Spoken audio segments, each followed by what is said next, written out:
এক বৃদ্ধ অসহায় মহিলার জন্য আমি খাবার কিনছিলাম। ঠিক সেই মুহূর্তে এক ভদ্র মহিলা এসে 50 টাকার বিরিয়ানি নিতে চাচ্ছিল, কিন্তু দোকানি 50 টাকা শুধু ভাত আর ডিম দিতে চাচ্ছিল। আমি দোকানিকে বললাম, টাকা আমি দিব, আপনি ওনাকে দিন।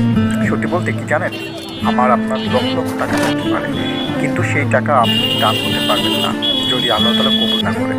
তাই বেশি বেশি দান করার চেষ্টা করুন।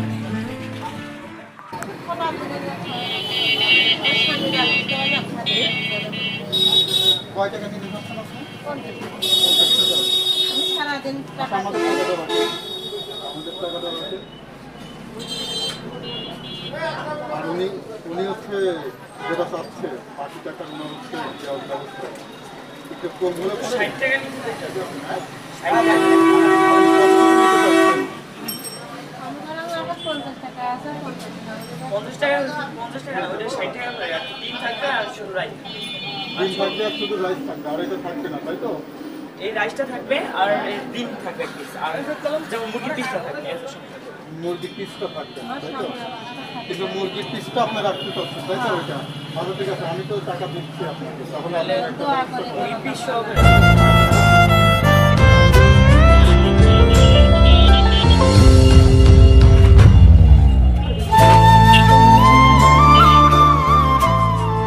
আচ্ছা, আপনার হচ্ছে কি হয়েছে আপনার সঙ্গে? পরিষ্কার করতো করে কতদিন আগে এই ঘটনা ঘটছে? 1 বছর 1 বছর আগে হয়েছে। আপনার কয় ছেলে মেয়ে?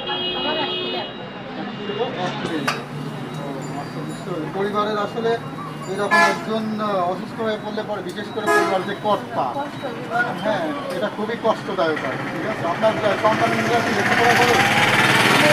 লেখাপড়া করেছি, মেয়েরা দিয়ে দিচ্ছি 1 মাসে শুক্রবার চলে যাবে, তাই সাহায্য করতে হবে।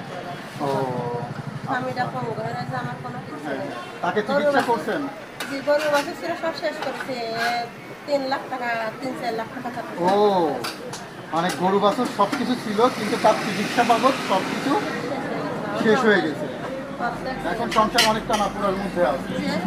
বাড়ি কাম করে খায়, আমাদের আর কর্ম করে না, সেখান থেকে চাইও খাবে না, কি করা এখন